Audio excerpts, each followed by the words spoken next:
The good, the bad, and the interesting. Mace here with what we can take from the Broncos' 44-24 romp over the Dallas Cowboys here. One where the Broncos had an early mistake and then quickly got past it. Of course, the early mistake being the interception thrown by Bo Nix on the first series of the game, but one the Broncos quickly overcame. Think of how we've seen early starts that were less than stellar lead to some very slow offensive performances for the Broncos over much of the game, and how we saw the opposite of that on Sunday from this Denver Broncos offense. They quickly got past it. So that's one good thing. One very good thing, the performance of Broncos rookies. 3 touchdowns from RJ Harvey breaking out in a big way. His 40-yard touchdown run, one of the key blocks from another rookie, Pat Bryant, who also had his first touchdown. And it's important to mention the blocking for Pat Bryant, something that I've talked about quite a bit when discussing him. It's something that teammates like Mike McGlinchey and Quinn Miners have noticed quite a bit. Oh, I mean, he's an incredible run blocker. I mean, he is putting his helmet and hands on people all the time.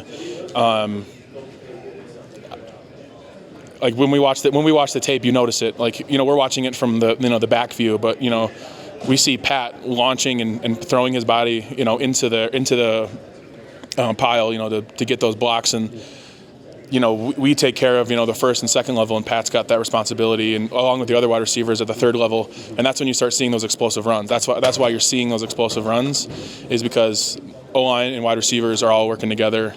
On the edge to spring our guys free. Pat's a stud, man. He's a hard-nosed competitor, tough as hell, and the reason you're seeing it every day at practice, which is why he's on the field more and more and more. And blocking like that and being a huge part of our run game is why he gets rewarded with a touchdown later in the game.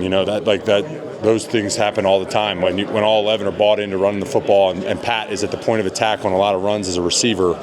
It really allows you to do a lot of different things offensively, and it's going to be huge for us moving forward. And that's a key thing. If you block, you're going to get on the field, and if you block, you're going to get the rock. And that's what happened for Pat Bryant. He blocks, he gets on the field, he gets an opportunity like he had there at the end of the first half to finally get in the end zone. He keeps blocking, he's going to get those chances. Of course, second-year receiver Troy Franklin, he also had a couple of touchdowns as well, capping a big day for Bo Nix.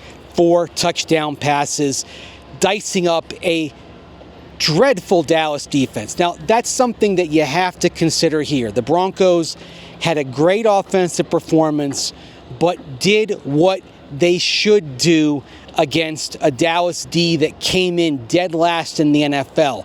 The Broncos kept them down there, dominated, north of 400 yards from scrimmage until the end of the game when Jarrett Stidham came in there. The Broncos were on pace to have north of 8 yards per play.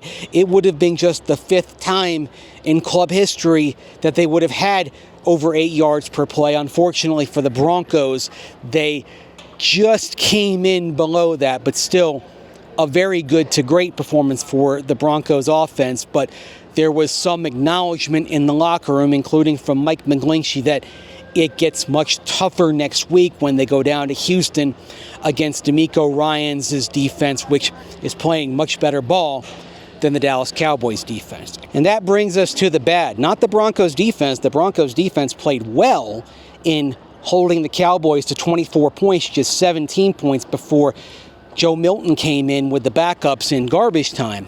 But the bad, of course, is Pat Surtain not emerging for the second half after suffering a shoulder injury late in the first half.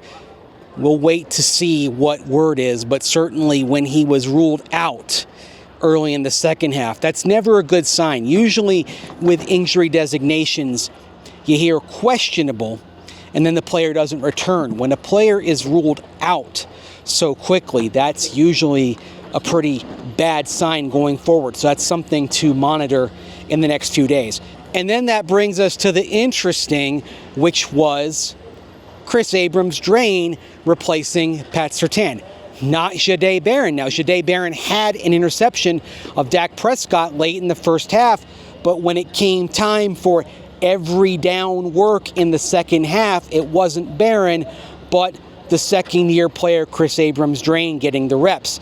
That was interesting. Now, that being said, Abrams-Draine acquitted himself well last year when he had to come in. Remember, back against the Browns, Levi Wallace struggling when forced in there against Jerry Jeudy, and then Abrams-Draine coming in late, holding up well, and then getting a few more snaps down the stretch. He built off that with some pretty good work in OTAs and training camp. Now, if this holds going forward, if Surtain misses some extended time, we might see a lot more of that second-year cornerback from Mizzou. So that's something interesting to watch if Pat Surtain's injury lingers. And for all that you like about the Broncos in this game, how great their running game looked, the near-perfect run-pass balance from this offense, the pass rush, what you saw from Dondre Tillman dropping back into coverage and getting that interception in the fourth quarter. The Surtain injury certainly overshadows this. It's a situation where the Broncos certainly won the battle and got to 6-2 with their 5th consecutive win.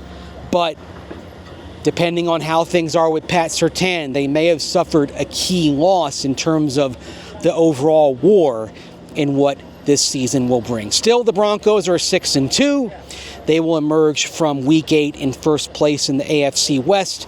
And so, despite a potentially significant injury and also Marvin Mims Jr.